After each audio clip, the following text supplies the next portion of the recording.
All right, hey everybody, we are back, and here is the second portion to the Con Ed for the month of November. We are going to talk about MCI training, mass casualty incident training. We do this one on an annual basis, but today I want to try to present just a couple of ideas to you, maybe just some considerations for you, so that the next time you get out there with your company and you do a drill or something, you start to look at things from a different perspective. And if you guys haven't learned already, I really try to look at things from different perspectives because you never know what you're missing. So let's dive in. This one isn't long at all, and yeah, let's get going. All right, so here's our objectives. And remember, we're no longer time based, we are objective based. So I'm going to do my best to keep things as condensed as possible. But we're going to determine when there's an MCI. We're going to learn how to manage it. We're going to talk about the actual process of triaging a patient. And we're going to go over the communication to command and other agencies that you may need. And actually, that's going to go towards the top. So let's talk about it. So, what is a MCI? How is it classified? Are there different levels to incidents? All that type of stuff like that. So, in order for us to do that, let's first understand the different types of incidents. So, you have low impact, high impact, and then you have disasters, and of course we have the MCI, which is what we're talking about. So the low impact is something that's easily managed by the local emergency personnel. It may tax the EMS a little bit, but it won't overwhelm it. Whereas a high impact incident, it definitely stresses the local emergency resources, including fire, police, EMS, and the hospitals. And the hospitals is one that's a big limiting factor when it comes to something like this, because when the hospital's full and they don't have any more beds, if you still have patients, what are you going to do with them? So that's something that the command and everything they have to consider when they're starting to ship people out in the ambulances. But we'll get to that in a minute. A multiple casualty incident, or MCI, is a mass casualty incident that basically it depletes any available resources that we have on scene, and we don't have enough. We can't handle what's going on, so we may need to call in mutual aids, and depending on what's going on, we may even have to get a regional response. And I know that we have our regional responder guys over at Five. Hey Five, that's my one per list. Love you guys. Hope y'all doing good. Thank you for giving us a good, just national presence when you guys go out. Y'all make us look real good. Really appreciate it. Back to topic. Last thing we're going to talk about is the disaster. A disaster is an event that overwhelms the regional emergency response resources. So we're going to show a couple of examples of some things. Now, this one right here, this is one of the buildings from the 9/11 attack. This was the World Trade Center and the Pentagon pictures. Actually, this is the World Trade. I do apologize. How would you classify this one right here? For me, this is definitely going to be an MCI. It's going to be a mass casualty incident or multiple casualty incident. And this is going to be a high impact. Some people could make an argument about whether or not if it was considered a disaster, but the reason I didn't put that up there is because I wasn't able to find any concrete information on how many EMS agencies were out there, where they came from, things like that. So I don't know if a regional response was implemented on this one, and if it was overwhelmed. So that's the only reason I didn't put a disaster. It was a disaster. From a layman's standpoint, but we're looking at it from a scholarly definition standpoint. So that's why I didn't put that. Next one, Hurricane Katrina. How would you guys classify this one? For me, I've definitely put it as it was a high impact, and this one was a disaster. Hurricane Katrina tapped resources from all over the country. So this one definitely overwhelmed the regional responses. We never imagined that something that big could happen, and hopefully we don't see anything like that happen again. Hopefully we've made all the corrections that we need to. But this gets you to thinking, how do we handle things like that? What constitutes a MCI? What makes it so that this is out of our realm? And we're going to talk about that in just a minute. Keep in mind that a MCI can happen anywhere. It can be definitely if a plane goes down, or We don't even have to say a plane goes down. What if somebody put an airborne attack up there, and you have, 100 people who are puking their brains out and showing signs and symptoms of chemical warfare. That would be an MCI for just about anybody, because that's a lot of moving parts. That's a lot of people that need patient care, all those types of things like that. We've seen videos of trains being derailed, so we definitely know that that can overwhelm systems. Same thing with buses. If a bus flips over, a tour bus or something like that, 30 or 40 people up there, maybe more, and depending on what they hit, all that can definitely stress out a agency. The car, though, we're gonna have maybe what, four, maybe six people in a car, depending on what we're looking at. How can that be considered as an MCI? Well, depending on what happens, the car could be the catalyst to start an MCI. Maybe the car was driving down the wrong side of the road. Maybe the car, hit a big propane tank or something like that. All these different types of things uh, could be a possibility. So we just have to think of it sometimes. Okay. All right. So the origins of the emergency incident management system, basically, it was designed so that agencies can work together. People know how to function as a cohesive unit. It was just there to try to help streamline things during really stressful incidences. So the ICS was intended for the controlling, the directing, and the coordinating of emergency response resources in an effective manner.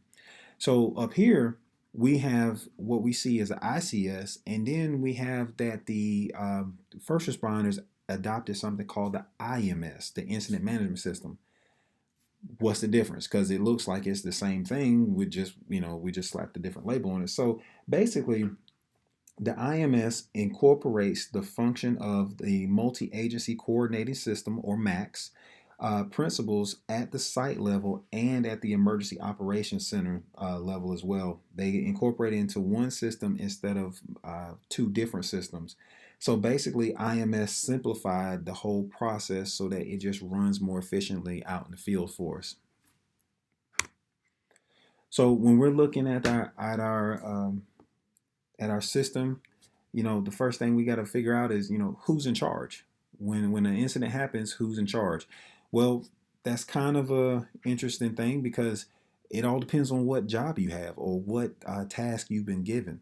At the end of the day, incident command is gonna be responsible for everything, but underneath incident command, there are lots of sections, lots of tasks that need to be done, and they got to have somebody that's in charge of those things too, because incident command cannot be worried about the finite or the very small components to this big puzzle, which is the MCI. They have to worry about the big picture. They want to make sure that we're getting the borders put in first, and then we're getting the right pieces where it needs to go. So they delegate the responsibilities of different tasks, like the logistics, getting supplies out, things like that, the finances, making sure we have the right money in place to get things where we need to go. All these types of examples. The incident command delves that out to other commanders or other captains, and then they all report to whomever the incident commander is. All right, so how do you run a MCI? Because we think that is something simple, but that's only um, a surface level look at it. When we look at it just a little bit deeper, we're going to see that there's a lot of things working behind the scenes, and there's a lot of things that we may not realize just because it's not something that we practice more often. But if we do the tabletop exercises, we can do the tabletop exercises literally at our tabletop at the kitchen counter. When we're just sitting there talking around and stuff, we can do that as training one day, and that will help us to see that, man, there's a whole lot of things that need to be done, and a whole lot of things that need to be considered while we're doing this. So my goal is to show you a lot of that, so you can see that this is an area that we definitely could be training on more than just on an annual basis. All right. Okay. So when we're running the MCI, the first thing that you need to do is you got to get your mind right. You got to make sure that you understand what it is that we need to be doing. So for us, and pretty much for everybody else, but for us specifically, I can't say that specifically. Um, we need to make sure that we remember our priorities. Our three priorities are going to be life safety, incident stabilization, and then property conservation. Okay. Life safety is going to be the top priority in any response. We got to make sure that everybody gets home safely, and we want to try our best to get as many of our people, not people, but our patients home as well. But we got to make sure that everybody is safe. We want to protect all rescuers, including ourselves, from hazards both seen and unseen. We got to be forward thinking. Okay, just because we see that the telephone pole is slightly broken and slightly leaning in, and we think it's secure, we have to be running worst case scenarios through our brain when we're going through this. If I'm going to have my guys working out here in this area, I need to be thinking, okay, roughly how much time do I think they might have before this thing snaps? Is there any way for me to get this thing shored up so that my guys can work safely? Is it even possible to shore it up? If it's not, then I want my guys to go in, do a quick emergency move, get the folk out, and get moving. So these are just types of things that we need to be looking at. And I said folk, okay? I said folk. I just realized that came out really messed up right there. So I said folk, FOLK. Um, uh, yeah. So something else that you may be thinking of as an example is something as quote unquote simple as a fuel spill. Let's say one of them big old tankers just plows into a whole bunch of vehicles out there on the highway. We got a tanker full of fuel. We got leaking fuel. We got 10 or 15 cars that are damaged and patients everywhere. One of the thoughts that should be running through your mind as a incident commander at that time is, okay, what if this stuff lights off? What if one of these cars throws a spark and all this leaking fuel finally ignites? I got a 1,000-gallon tanker right here. I don't know if that's a real tanker size, but I got a 1,000-gallon tanker full of fuel.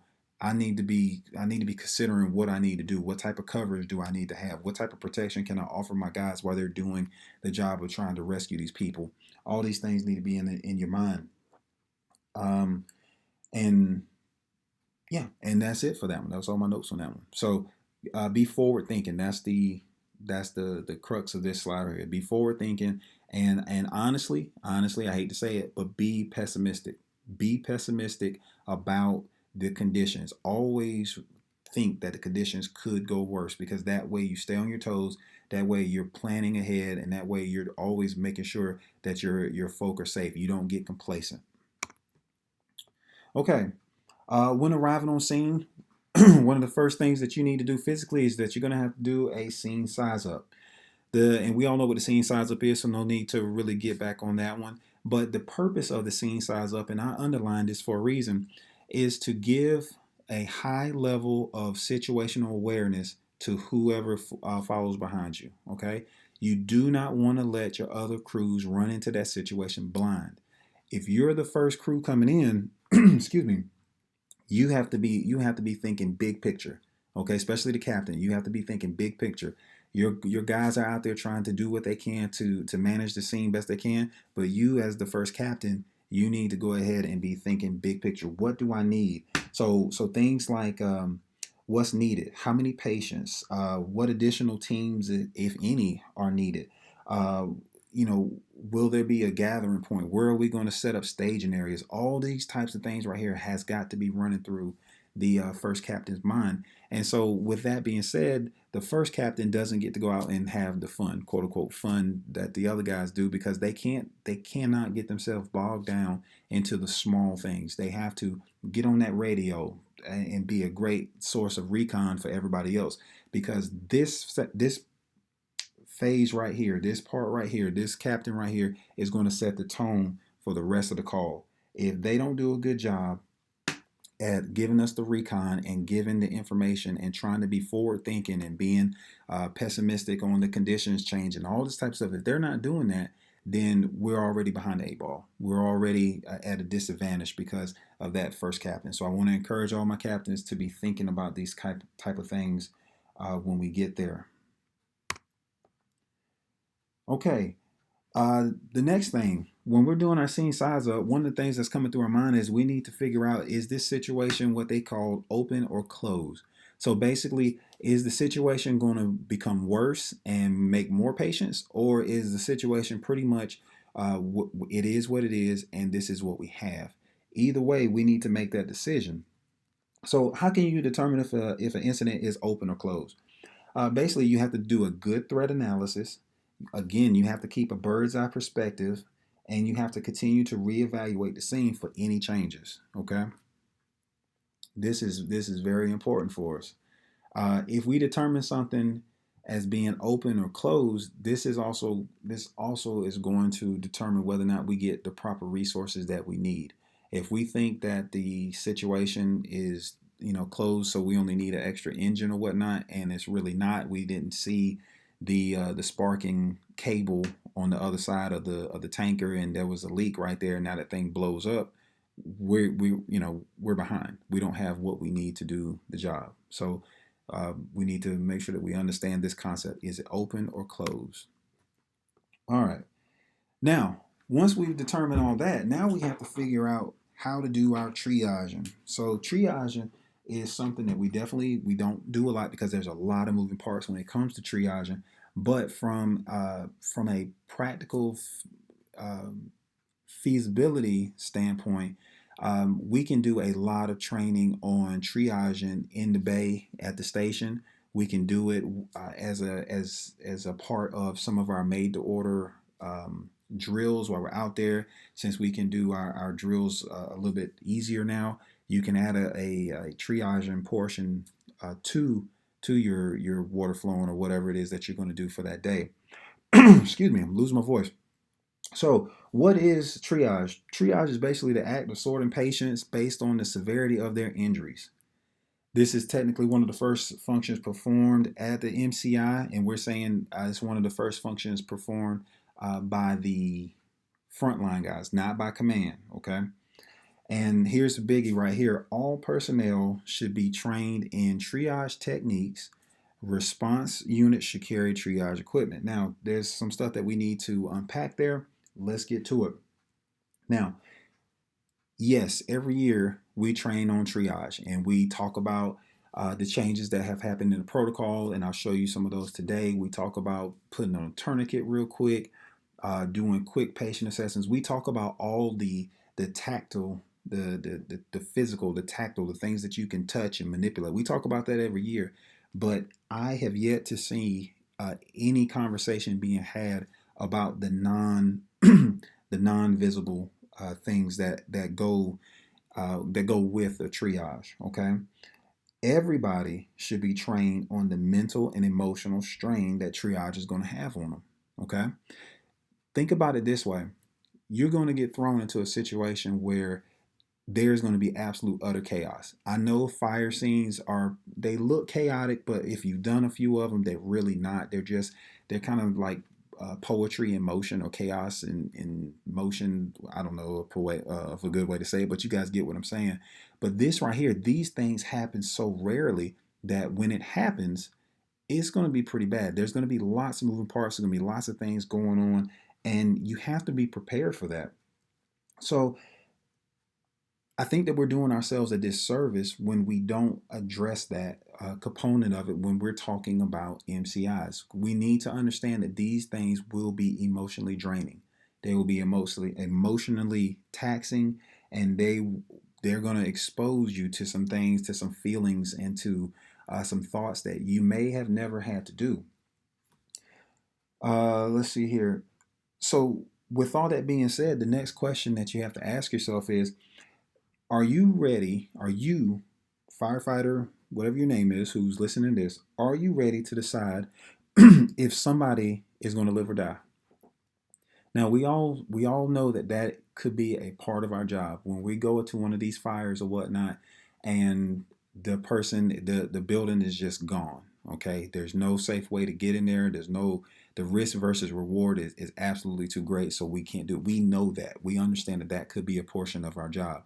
But what we don't like to talk about is that there could be a time in our job where there could be somebody that could be salvageable. They could be, but because of our protocol, because of the strain that's being had on the system, because of the limited amount of equipment and all these other components that make up a mass casualty incident. Because of that, this person that could be salvageable, we can't do it. We can't deal with them because it would take too long. It would waste supplies on somebody that might not make it.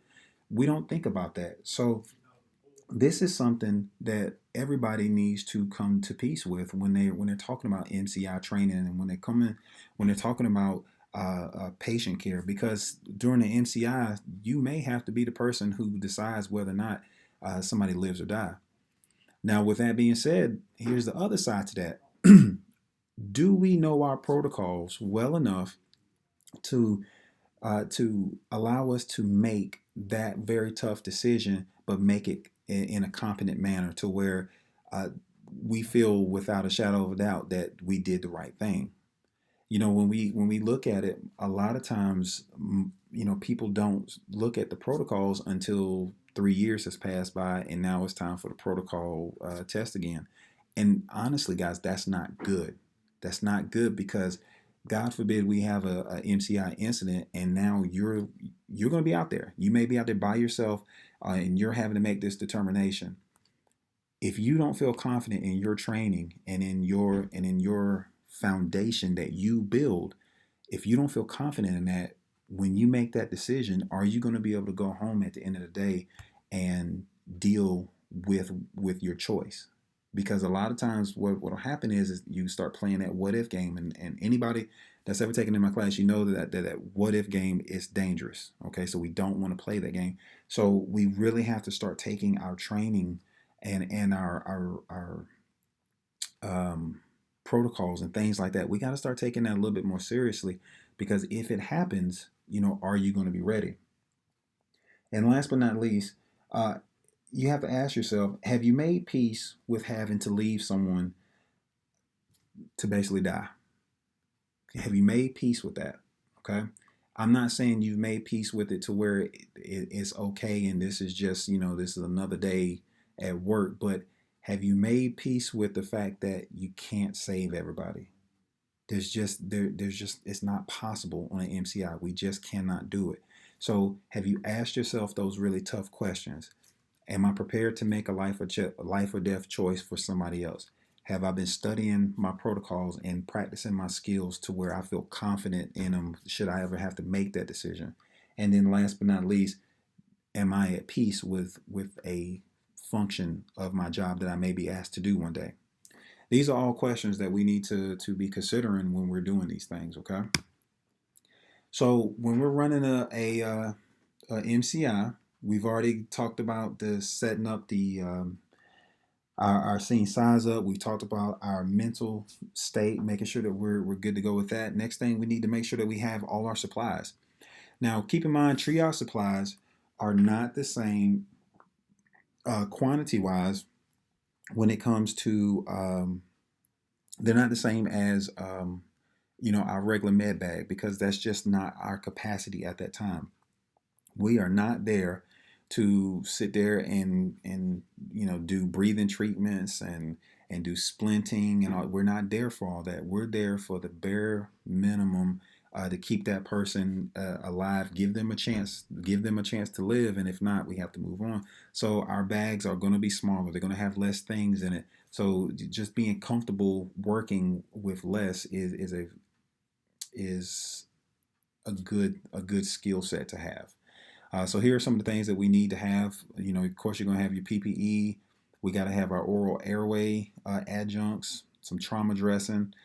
We definitely need to have a way to tag or classify the patient. We need to have our radio on, and we need to have flashlights. Okay, here is the updated triage protocol. It's UP2, and it was updated in the 2018 protocols, if I remember correctly. We no longer do the SMART triage system. Now we are with the SALT triage system. And I know it's lots of colors and whatnot, but hopefully we can kind of simplify things out for you and just make things just a little bit easier.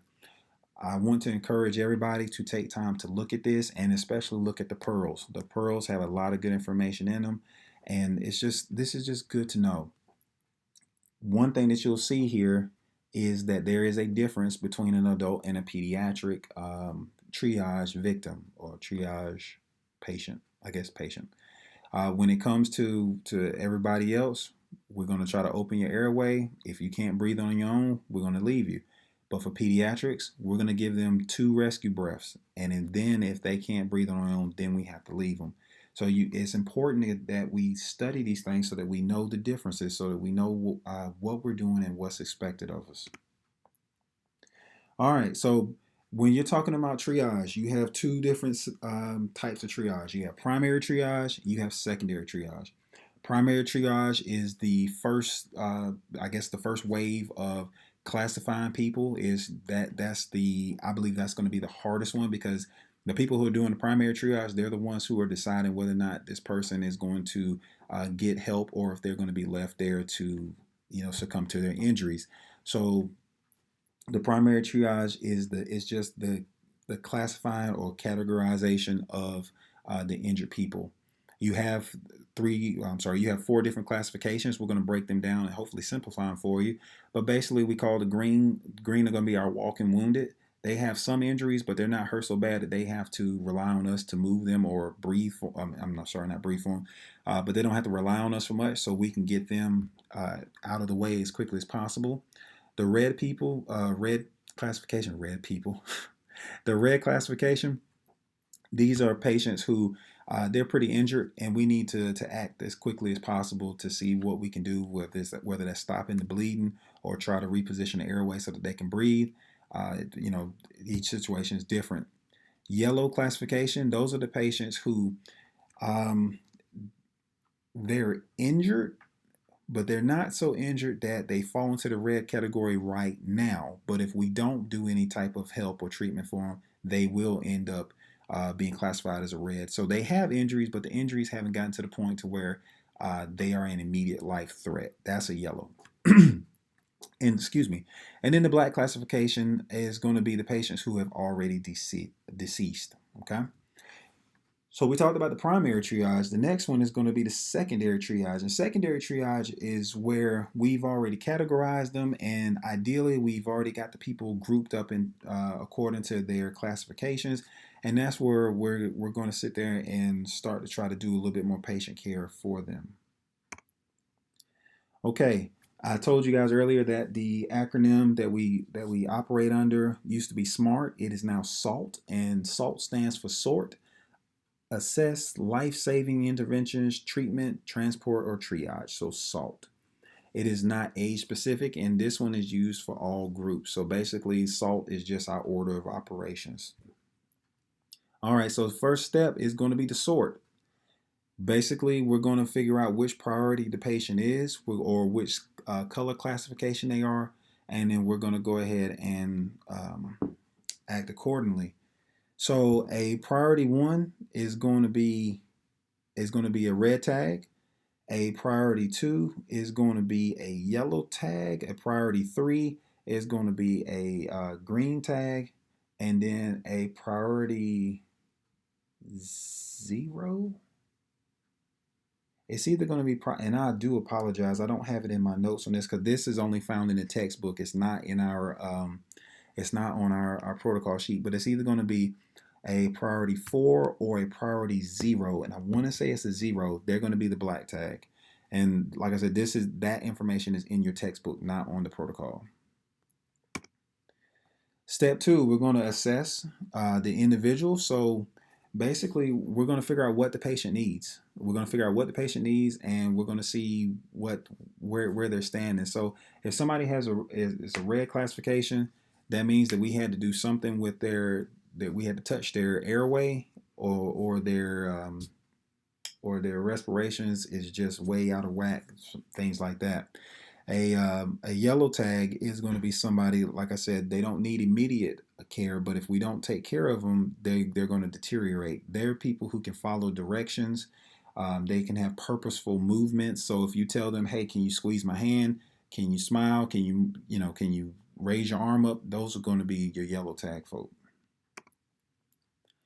The green tags, they don't need anything. We just tell them, hey, if you can hear my voice, stand up and walk out.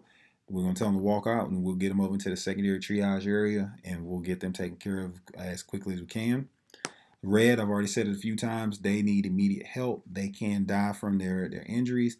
And then the black category, they're not breathing and you can't help them. So we move on. Okay, trying to go through this one. Almost done. All right. So when it comes to tagging the patients, why do we do that?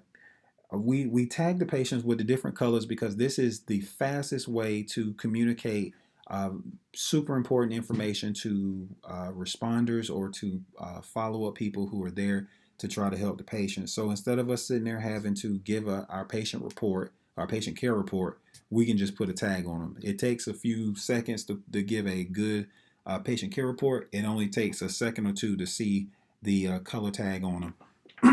Excuse me. And if we know our protocol, we know our classifications. Just simply looking at the color will give you all the information that you need about that patient and their status.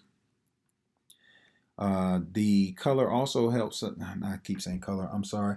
The tags also help prevent the duplication of efforts. So if we see a tag there, there's no question about if the patient has been seen or touched or whatnot. We already know it, so we don't have to waste time on that. We can keep going on.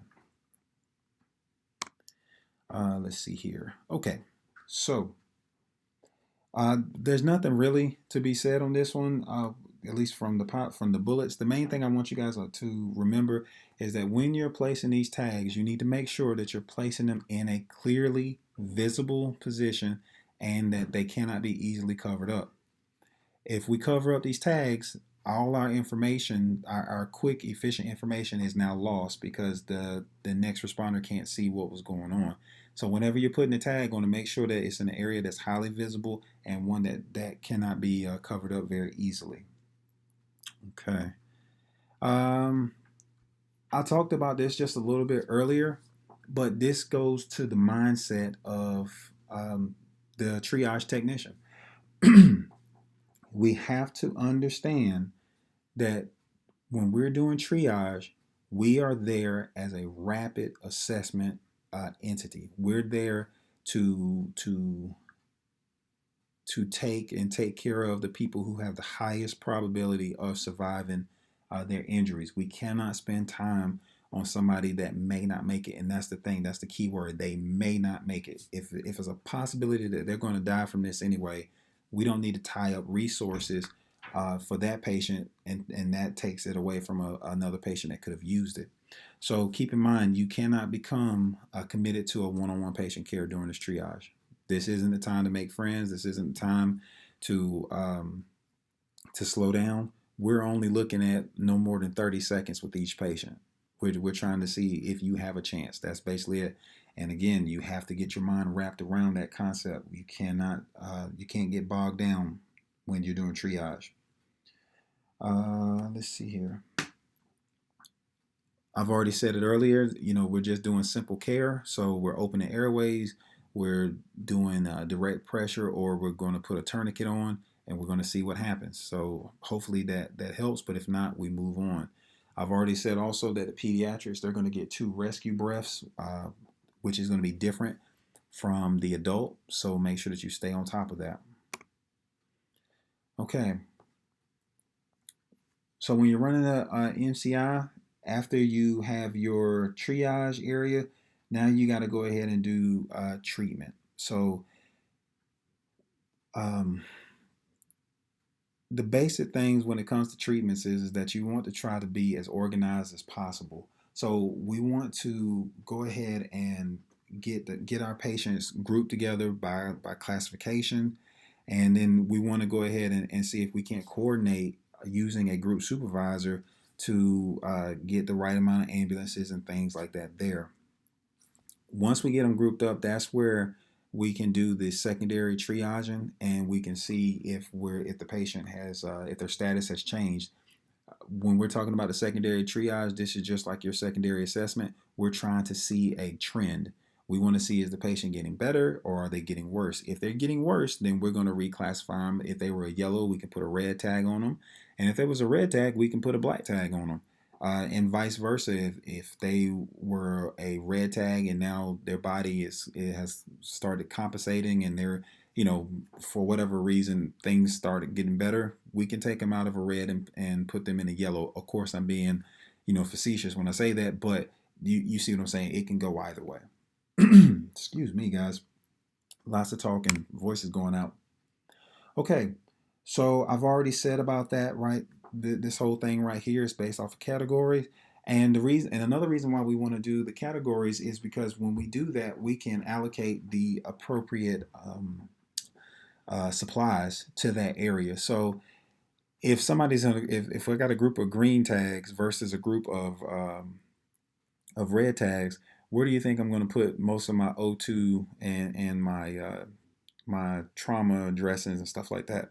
It's going to go to the red tag. So this just makes things just a little bit more efficient to handle such a big requirement. All right, so when we're running a treatment area, we're caring for critical patients that are tagged red. That's our primary thing right there. I've already said that we're going to put a bulk of our material there, and yeah, and the supply system necessary to support this operation. So we've already said all that. All right, yellow tag treatment area. They're non-critical, but we still have to make sure that we kind of take care of what the issue is so that they don't end up going into a red tag area. So these patients right here may require a little bit of IV access and things like that. That's not in our wheelhouse, but it is something that could be necessary. And with that being said, we know that we're all trained to spike an IV bag. So we may have somebody out there just helping to set up IV bags for this area. Who knows? Green tag area. These are my ambulatory patients. These patients right here, they don't have really serious injuries. So we're going to go ahead and just do the bare minimum for them so we can get them out of the area and get them onto the ambulance. Okay. So all these treatment areas, we have the red, the yellow, the green, and I didn't say anything about the black treatment area. Why don't we have a black treatment area? And that's because if you're given a black tag, you're dead. Okay. And we know because of our pearls, once you get a black tag, we should not relocate that body unless absolutely necessary, because now it's a crime scene, it's evidence. So we want to leave the body where we find it. So that's why we don't have a black tag treatment area. So in order to handle all this stuff, we got to have somebody that's going to take the reins and take care of this. So we have to have a supervisor for the treatment area. The it can be a captain, it could be whoever is deemed competent to do it. Their main job is to be very flexible and to basically ensure that all the areas receive everything that they need. So the patients are getting the care they need, they're getting the supply they need. The supervisor treatment area supervisor, I think I said it twice, sorry. The treatment area supervisor, they're just there to make sure that whatever is needed is gotten. Excuse me, guys. Staging. So staging is, of course, where equipment that has not already been assigned, the staging that has not already been assigned, they are told to go stay in a certain area to keep them out of the way, but to keep them close enough to where the resource can be used should it be deemed necessary. Um, Ambulances are going to be staged as they arrive to allow for proper access to the scene. Fire trucks and stuff, they're going to be probably staged a little bit further back, and the guys are probably going to have to just come on up on foot just to keep the area from being decluttered. I mean, from being cluttered. It's going to be Ambulances are going to be kept in the staging area, and it's going to be supervised by a staging officer. And if you're not assigned or if you're not told what to do, you're supposed to stay with your vehicle in the area until you are assigned something. Don't go off on freelancing, because the key to MCI management is that you keep things efficient, you keep things organized, and that way you're able to keep a better bird's eye view about the whole situation. If you start having people running off doing their own thing, then you start to lose track of your resources, you lose track of manpower, and things can really go downhill very quickly. So just keep that in mind. Stay with your unit. So we don't really transport. And then that's, well, we don't transport. It's not that we don't really, but we don't transport. So um, this slide, it pretty much is what it is. And this is just something to review when you guys get a chance. Again, we don't transport, so there's no point in staying on that one. All right. So we've already run the MCI. We've got everything organized. We're running it, but now we need to talk about the challenges that can happen when it comes to multiple casualty or mass casualty incident. Some common problems are going to be the lack of recognizable EMS command in the field. That really doesn't have anything to do with us because we don't set up EMS command. So moving on. Failure to provide adequate widespread notification of the event. As long as the first captain that arrives on scene when they're doing their size up, as long as they give good information, the information is going to be spread throughout. We have a great dispatching team at Guilford Metro, so they'll get all the information out that we need, and then once more units come in, we'll have more communication that's happening. The only issue that you may run into when it comes to the communication or notification is going to be you may have too much. And when I say too much, I mean you may have too much at one time. So we have to have good radio discipline, and we need to run information up the ladder or up the chain to prevent any unnecessary clogging of information. Here is the things that actually pertain to us though. The last two. Failure to provide proper triage. That goes back to what I was saying earlier about knowing our protocols. Know your protocols. Know your basic skills as an EMT, and have yourself mentally prepared to do your job. If you have those three check boxes marked, then you're good to go when it comes to providing proper triage. And the last one is lack of rapid initial stabilization of patients. That goes right back to what I just said. If we know our job, know our skills, know how to do the things, then we won't have any problem with that. Okay. Some more is going to be what you see right here: failure to move, collect, organize patients rapidly into a treatment area. And again, remember, we do not move the black tag patients. Overly time consuming patient care. We've already talked about that. You can't get tunnel vision. Remember, I know that it's going to break your heart to see some of the things that you're going to see, but we're thinking of the greater good. We're thinking of the bigger picture. Um, Premature transportation of patients, that doesn't have anything to do with us. Improper or inefficient use of in-field personnel, that's on a command level right there. So my captains, who this could be you one day running this, just remember, each person that comes on that scene, that's a resource for you. That's a skill set for you. That's an extra body, extra person that can move things, labor, all that type of stuff like that. So make sure that when you're doing your size ups, when you're looking at the whole picture, make sure that you're taking into consideration all the assets that you have at play, and how that you and the best way to use them efficiently. I think I'm trying to say it correctly. And the last one, that has nothing to do with us because we don't determine where the patients go. But just know that if you send a trauma patient to a general hospital, they might be able to handle a few of them. But if you send a whole bunch of trauma patients to the wrong hospital, you're going to shut that hospital down. They're just not prepared for it. All right, some more. This stuff right here, we don't handle patient tracking like that one. But this one, the second one though, the inability to communicate with on-scene units, regional EMS agencies, or other personnel. That's again coming from a command standpoint. Us guys that are out there on the front line and we're in the weeds, our communication goes to that area head. That's all our communication. That's as far as our communication goes. It's the job of that section head to talk to command. So as long as everybody's remembering their chain of command out there in the field, we shouldn't have a problem with that one. And then last but not least, oh no, it's not last but not least, but at least last but not least on this one is the lack of command vests for all IMS officers or supervisors. Basically, there's going to be so much going on out there that after a while, it's going to just look like a sea of little heads and things running around. We need to be able to clearly identify who is in command. Now, for us, since we're going to use the captains and stuff, we're going to be looking up for red helmets, okay?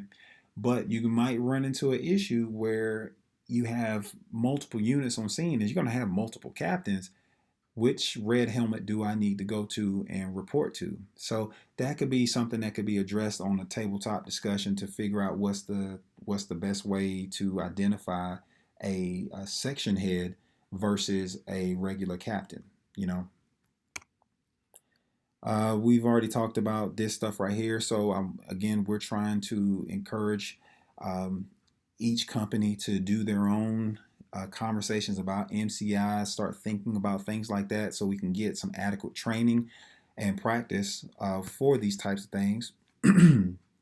We talked about the drills, incorporating some MCI component to some of the drills that we do here on the fire ground. And then the lack of proper community assessment, pre-planning, and contingency plans that comes from our pre-planning phase. So, you know, if you're not behind the gun when it comes to pre-planning, it's not a bad idea to, take some of the buildings you may go into. Maybe it's a bank. Okay, we'll say it's a bank, and we're pre-planning the bank, and you're there and say, all right, guys, what happens if somebody decides to rob this bank and they shoot up the bank? Now we got 70 people. We'll say it's one of the big banks. We got 70 people that have been injured out here. How do we handle this situation? Where would you start to place some units so that we don't clutter up the scene? Different things like that. If we start doing um, informal training and conversations like that, then when that will help to build up to better formal ones, and just it'll just make us better. It will. We've already talked about this, so I'm not going to keep saying the same thing right here. But again, pre-planning, drills, and tabletop discussions, that's what we need. Um, Same thing, just elaborating on it. And last but not least, we're talking about the mental health services that are going to be needed and should be available during MCI. I talked about it at the beginning. Again, guys, MCI incident is incredibly taxing. And it will affect you no matter who you are. It's just to what degree. So uh, keep in mind that when we're out here on these things, that ideally mental health personnel should be made available. Once the situation has all died down and stuff, it should be made available. But if it's not, then reach out to somebody. Reach out to somebody that you trust. Reach out to one of the peer counselors, a loved one or something. But the big thing that I want you guys to understand is that you do not have to be necessarily skilled as a therapist to just be there for somebody. I'm not saying that you're there to diagnose anything. You're definitely not going to be there to prescribe anything. But what you can be there for is just to be that listening ear, to be just that person with the thick enough skin that can just take that frustration from the other person because they're just so mad about having to basically write off a little kid, that they would have never done before.